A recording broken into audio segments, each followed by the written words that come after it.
I woke up tied to a chair in the dark. Not in my bed, not in my room, just there, bound, blindfolded, heart racing like a thunderstorm in my chest. Soft blue lights glowed above me, fairy lights strung across the ceiling like stars, but they didn't feel sweet. They felt like a trap.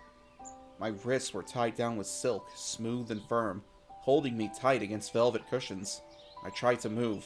I couldn't. I should have panicked, but I didn't. Because I wasn't scared. I was excited. Heat coursed through me like liquid lightning. Every nerve was awake, on fire. I could feel my breath catching, my chest rising too fast, my skin alive with expectation. "Who's there?" I whispered.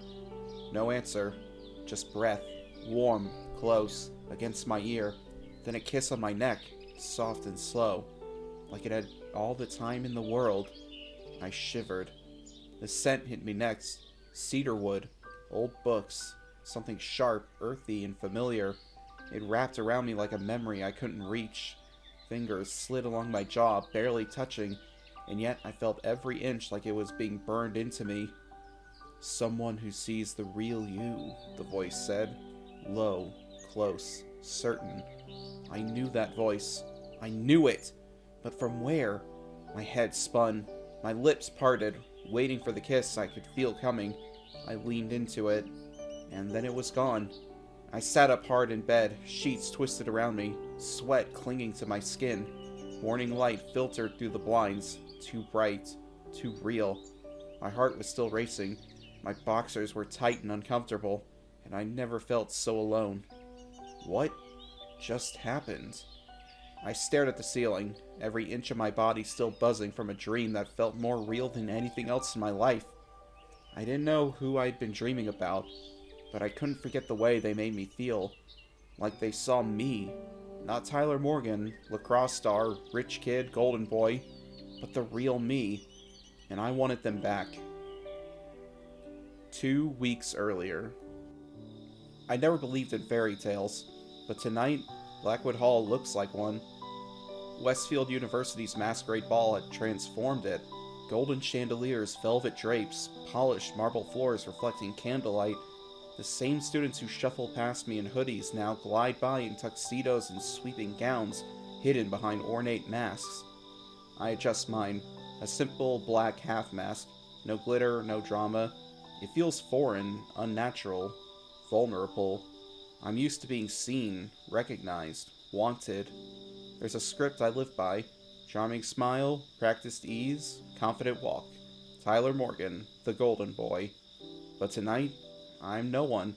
Just another masked face in the crowd. And it feels incredible. "Enjoying the anonymity?" The voice comes from behind me. Low, smooth, perfectly timed. I almost flinch. I turn. He's a little shorter than me, but there's nothing small about his presence. Midnight blue suit, sharp cut. His mask is silver filigree, intricate and bold, revealing only his lips and eyes. Eyes that shift from blue to gray under the lights, steady and unblinking. "How did you know?" I asked, genuinely intrigued. He smiles, and even that gesture seems intimate somehow. "You're standing straighter, less like you're performing for an audience." The words hit harder than they should, like he's peeled back my armor with a glance. "You've been watching me?" A flush rises along his throat. "It's hard not to." He starts to turn, like that's all he came to say. Instinct takes over. I catch his wrist, warm skin, quiet pulse, and hold him there. "Dance with me." He pauses, eyes search mine, then he nods. On the dance floor, I pull him close. My hand rests on the curve of his back. He fits perfectly against me. "You know who I am," I murmur, "but I don't know who you are." "Maybe that's the point," he replies softly. We don't leave each other's side. One song melts into the next. Words flow, laughter, glances, touches. The crowd blurs. Later we slip onto the terrace, cool air brushing against overheated skin. He leans on the railing, the city lights behind him, and looks at me like I'm something rare. "You're not what I expected," he says. "What did you expect?" "A mask with nothing underneath. But you're real." I step closer. "Maybe you're the only one who ever bothered to look." The air shifts between us, charged, breathless. I move in slow, giving him space to back away. He doesn't. Instead, he closes the gap, lips brushing mine, soft, searching, before deepening the kiss into something hot, aching, and all-consuming. He tastes like mint and something new. His fingers twist into my lapels as I press him gently against the stone rail. I've kissed plenty of people, but not like this. This feels like discovery. Then, midnight strikes. The chime cuts through everything. He gasps, pulling back. "I have to go," he whispers, already slipping from my hands. "Wait! Your name!" But he's gone, swallowed by the crowd, leaving me breathless, chasing shadows. And for once, I'm the one left behind. And strangely, I don't mind. Because whatever just happened, I want more. After a few weeks. 2 weeks since the masquerade, and I still can't get him out of my head. That kiss on the terrace haunts me. The way his lips fit against mine. How he tasted. The scent of cedar that I now find myself searching for in crowds. My friends are beyond tired of hearing my midnight mystery man, as Darius has taken to calling him with increased exasperation. "Dude, you need to let this go," Jordan told me yesterday at lacrosse practice. "It was just a hookup at a party." But it wasn't. The connection was too real, too profound to dismiss as just another meaningless encounter. Thankfully, campus gossip provided me with a promising lead. The elusive Midnight, our university's very own masked vigilante. For the past year, elaborate pranks and daring stunts have occurred across campus, always, predictably, at midnight. No one knows Midnight's identity, but they always leave the same calling card at the scene, a silver crescent moon. "It has to be him," I insisted Darius as we crossed the quad on a crisp autumn morning. The connection seemed so obvious to me. Who else would disappear precisely at midnight? It's literally his brand. Darius rolls his eyes so hard I'm surprised they don't fall out of his head. "You're reaching, bro. Half the campus was at that party. It could have been anyone." "Not anyone," I argue, feeling a flicker of frustration. This person knew me. Really knew me. That was the part that got under my skin the most. How the stranger had seen past all my carefully constructed walls with such ease. "Speaking of knowing people," Darius says, nodding towards the library steps, "isn't that your study group waiting?" I suppress a groan. With midterms approaching, my academic advisor had strongly suggested that I join a study group to boost my literature grade.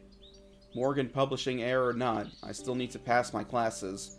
As if on cue, the collection of students gathered on the steps spots me and waves me over. "Great," I mutter, before plastering on my best Tyler Morgan smile. "Catch you later, D." I recognize most of the faces in the group. Alyssa from my literature class, Marco from economics, and a couple others I have seen around campus. But there's one face I don't know. A slender boy with tousled brown hair and wire-rimmed glasses. He's clutching a stack of books to his chest like they're a shield. My eyes fixed firmly on the ground as I approach. "Tyler, this is Fred Winters," Alyssa, the self-appointed group leader, introduces us. He's a literature major and basically a genius. Fred finally looks up, and for a second, just a split second, something flickers in my memory. He offers a shy smile that doesn't quite reach his eyes. "Hi," he says softly, then immediately returns his gaze to his books, as if the brief eye contact was all he could manage.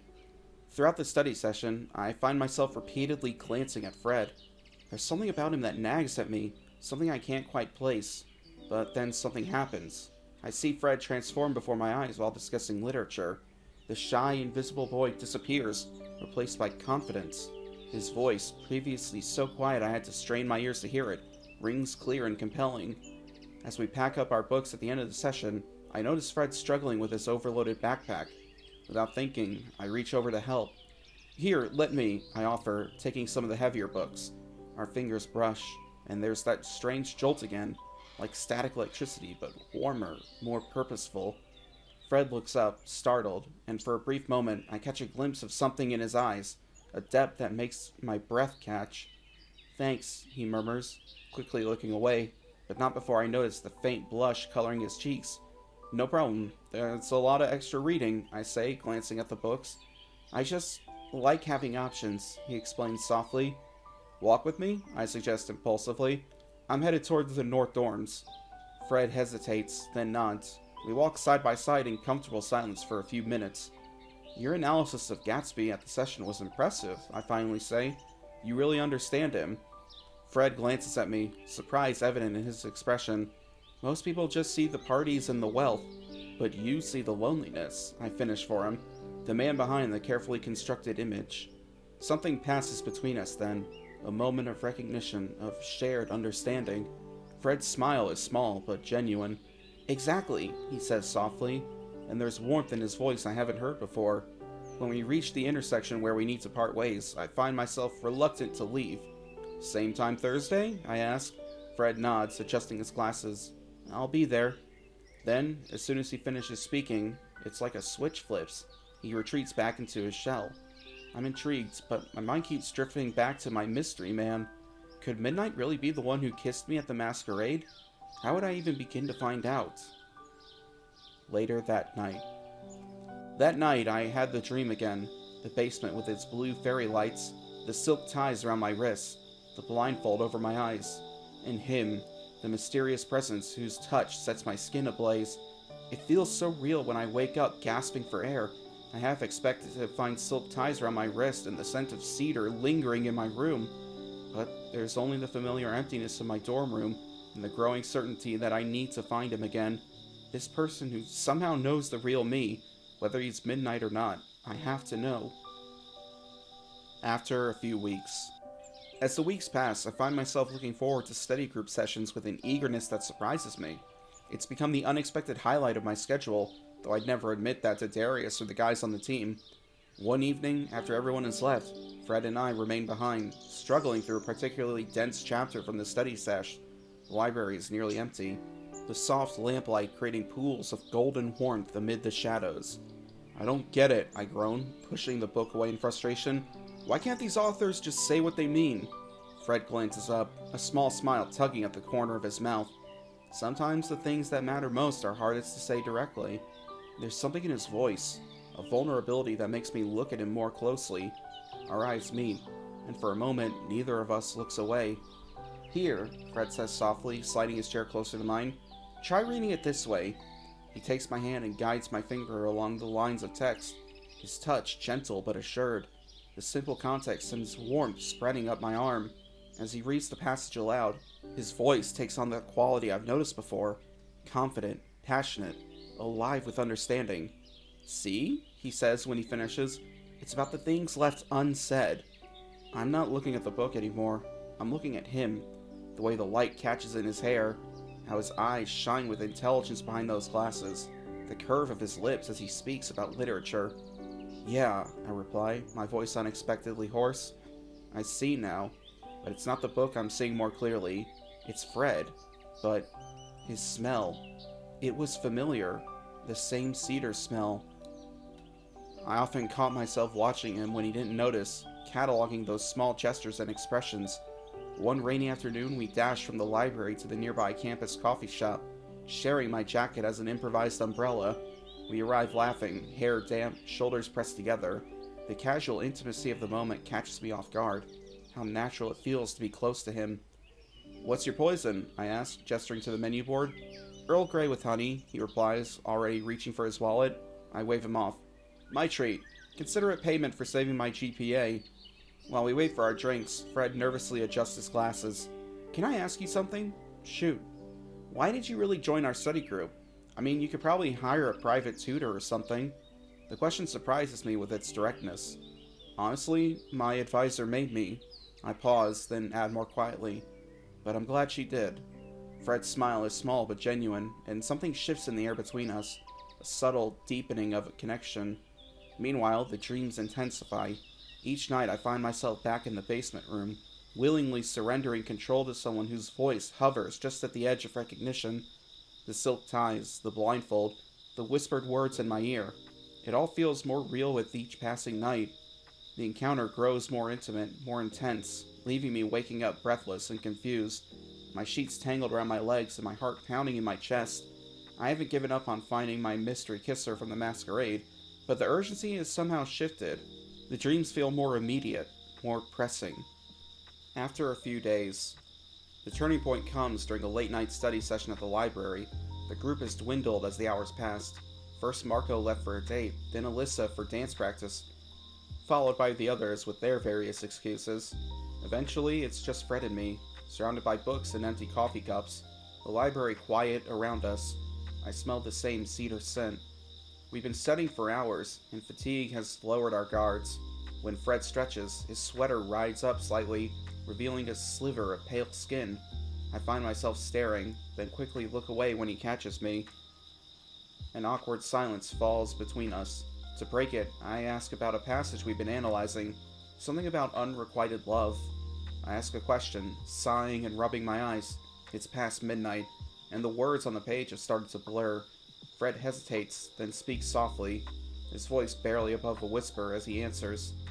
It's about loving someone from a distance, Fred explains. The tragedy isn't just the love is unreturned, it's that it remains unexpressed.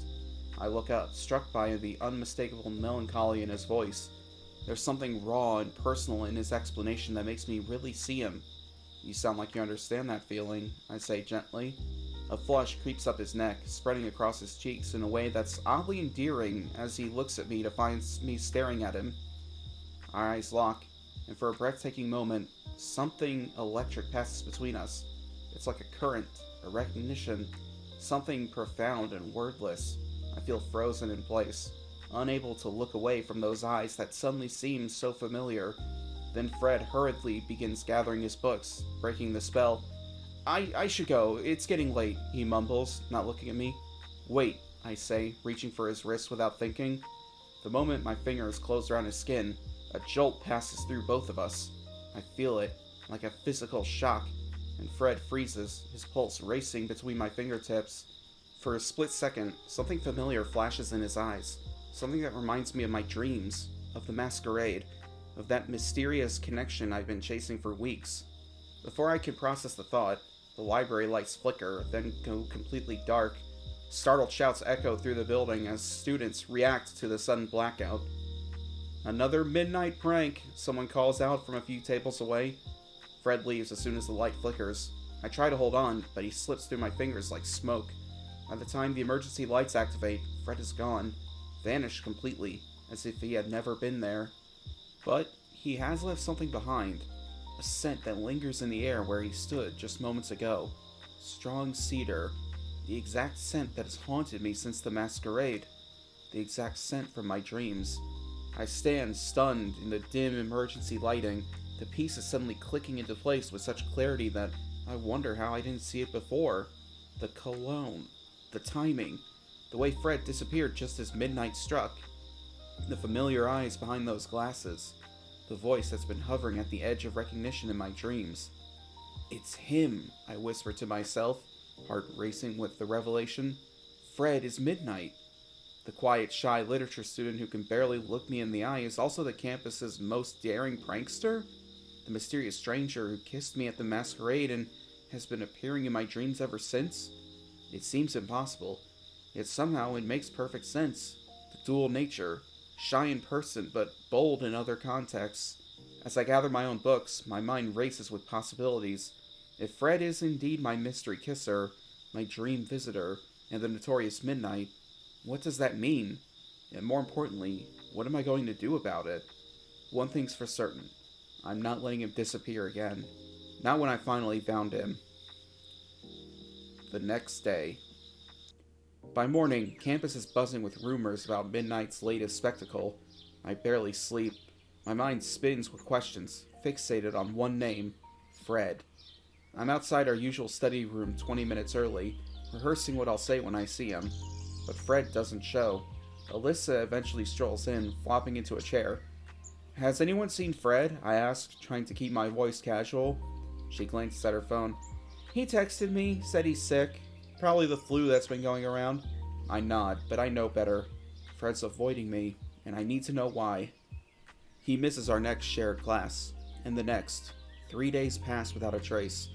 On the 4th day, I finally spot him, crossing the quad, eyes on the ground, hoodie pulled tight like he's trying to disappear.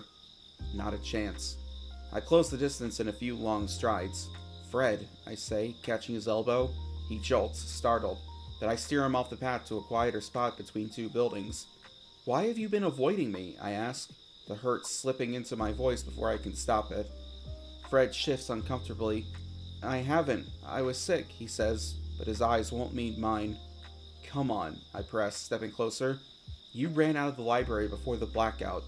That was you, wasn't it? Your midnight. His eyes widen, genuine confusion flashing across his face. What? No, what are you even talking about? And the masquerade. You kissed me, then disappeared. Don't lie to me, Fred. He looks pale now, color draining from his face. Tyler, I don't know what you're talking about.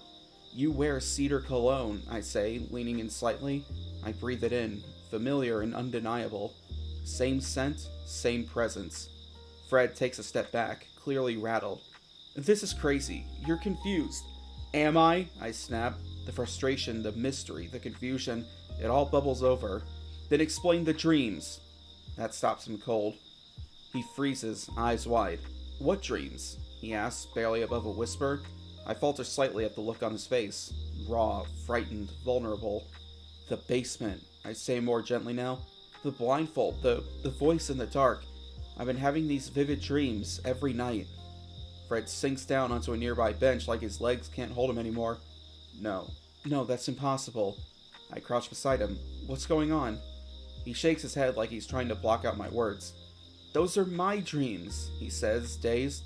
I've had them since the masquerade. I didn't tell anyone. How do you know about them?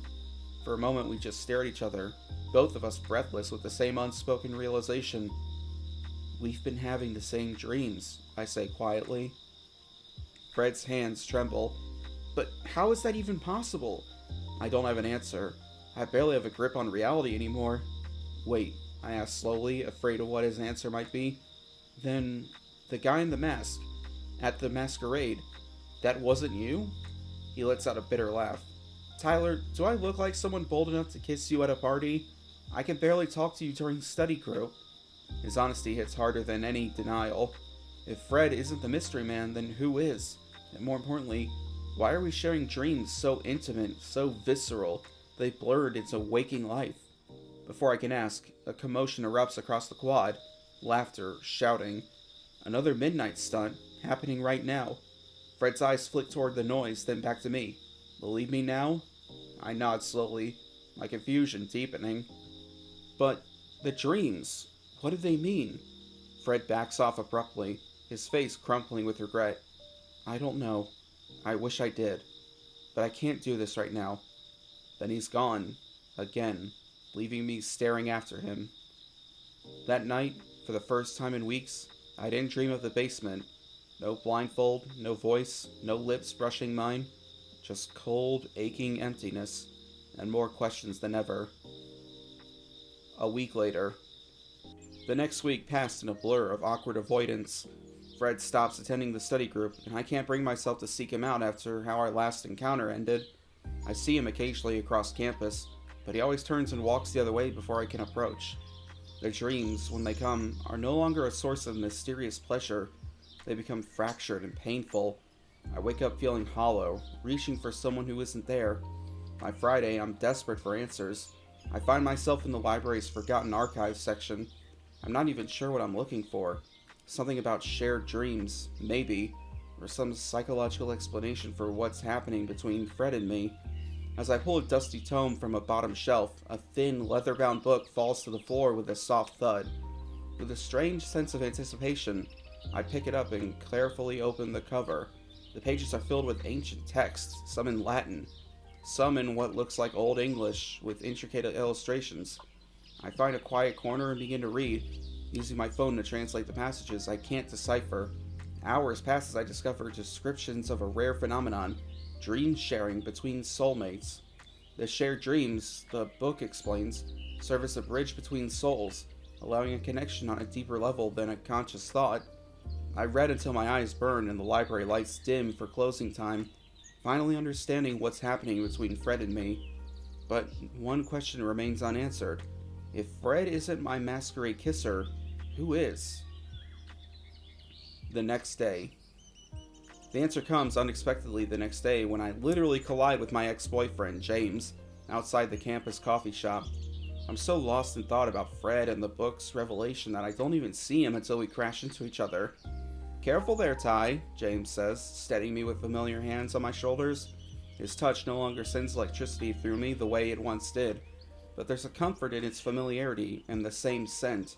Cedar. James, I acknowledge stiffly. We haven't spoken since our messy breakup 6 months earlier. James smiles nervously, running a hand through his perfectly styled hair. Actually, I've been meaning to talk to you about the masquerade. I freeze, my heart suddenly pounding in my ears. What about it? I was hoping you'd figure it out, James sighs, looking equal parts guilty and disappointed. The midnight disappearance was a bit theatrical, I admit, but I thought you'd recognize me. The revelation hits me like a truck, knocking the air from my lungs. That was you? James nods, his expression a mixture of hope and apprehension. I've been trying to get your attention for months. The whole midnight thing started as a way to impress you. Wait, I interrupted, my mind racing to catch up with this bombshell. You're Midnight? The campus prankster? Surprise? James offers weakly. Look, I know it was manipulative. I just wanted another chance. I step back, processing this information. The kiss that had haunted me for weeks had been with my ex, yet it had felt like something entirely new. Not because it was a stranger, but because I'd been ready for something new, I realized. Ready for someone who sees me differently. Someone like Fred. The thought hits me with startling clarity. All this time I've been chasing the wrong mystery. The real connection, the one that matters, isn't with James or his midnight persona. It's with Fred, the quiet boy I share my dreams with. I have to go, I say abruptly, already turning away. Tyler, wait, James calls after me, but I'm already running. I need to find Fred. As I run, I realize I'm no longer confused about what I want. For the first time in my life, I'm running towards something real, something that matters, and I can only hope that Fred will be willing to listen when I finally find him.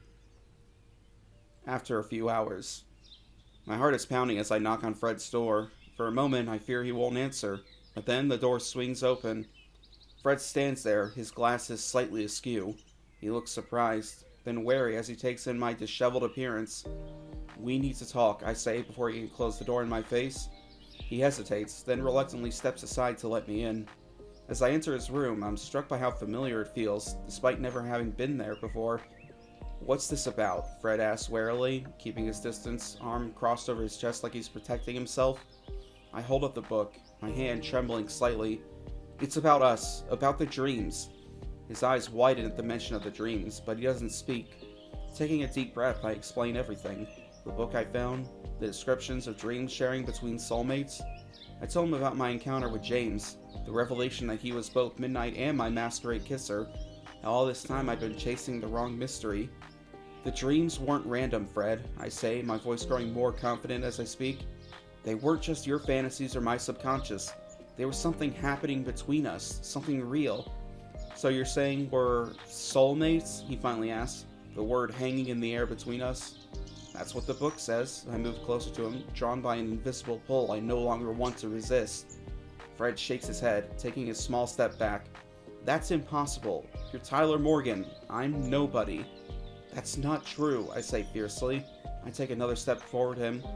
You're the person who sees the real me. I've had a crush on you since freshman year, Fred admits quietly, a flush creeping up his neck. But you never even noticed me until the study group. His confession makes my heart ache. My soul noticed you, I say softly, reaching for his hand. Fred's fingers tentatively curl around mine, the touch sending that now familiar jolt of connection through me. So, what now, he asks, his voice barely above a whisper. Now, I say, we find out if reality is better than dreams.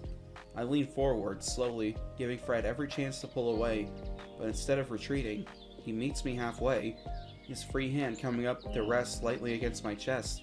Our lips connect in a kiss that starts gentle, exploratory, but quickly deepens with the recognition of something long awaited.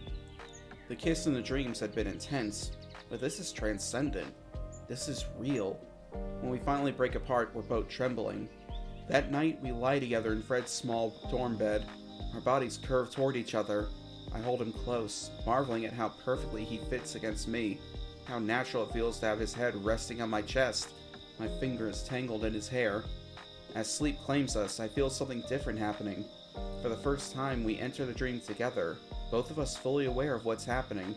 We find ourselves back in the basement that has been the setting of our shared dreamscape for weeks, but it's transformed. Our minds created this, Fred realizes, wonder in his voice. A safe place to be completely ourselves. I take his hand, feeling the same electric connection that I now feel in the waking world. No more blindfolds, I promise him. No more hiding. 6 months later. My hands are shaking as I arrange the last of the fairy lights. For someone who spent years projecting confidence on the lacrosse field, I'm surprisingly nervous.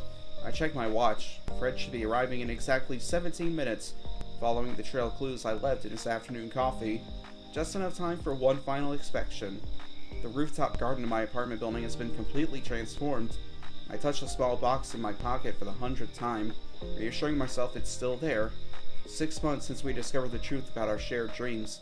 6 months of waking up next to Fred, of discovering him in reality rather than just in dreamscapes. 6 months of the most profound happiness I've ever known. I hear the rooftop door open and my heart leaps into my throat. Fred appears, his expression a mixture of confusion and wonder as he takes in the elaborate setup. When he reaches the center where I'm waiting, he looks around at the transformed space, then back at me.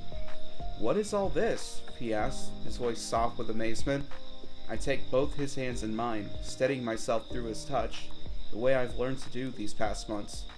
6 months ago, we discovered we were sharing dreams, I say, the words flowing naturally now that he's here. But these 6 months with you have been the most precious ones. I drop to one knee, pulling the small box from my pocket. Fred's eyes widen behind his glasses, his lips parting in surprise. "Fred Winters," I say, my voice steady despite the pounding of my heart. "Will you continue sharing both dreams and reality with me? Will you be my boyfriend and soulmate?" Fred's eyes fill with tears. For one terrifying moment, I think I made a mistake. Then he pulls me to my feet with surprising strength, his hands gripping mine tightly. "Yes," he says, his voice breaking with emotion. As we kiss, I feel that now familiar surge of connection. It's a sensation I've never grown tired of.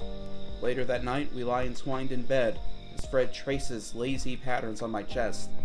"You know what still amazes me?" Fred says thoughtfully, his head resting comfortably on my shoulder. "If you hadn't been so obsessed with finding your mystery kisser, we might never have discovered our connection." I laugh, running my fingers through his soft hair. "So I should thank James for his manipulative grand gesture." "Maybe," Fred suggests with a smile. I pull Fred closer, pressing a kiss to the top of his head. As we drift towards sleep, I feel that familiar transition happening, the effortless slipping into our shared dreamscape. The mystery of how we found each other has been solved, but the magic, the real magic of building a life together, is just beginning. With Fred's head resting on my chest, I know that finally I am home. The end. What would you do if your crush blindfolds you while sharing the same erotic dream with you? Thanks for watching. Consider subscribing to become part of our Rainbow Force and stay wholesome.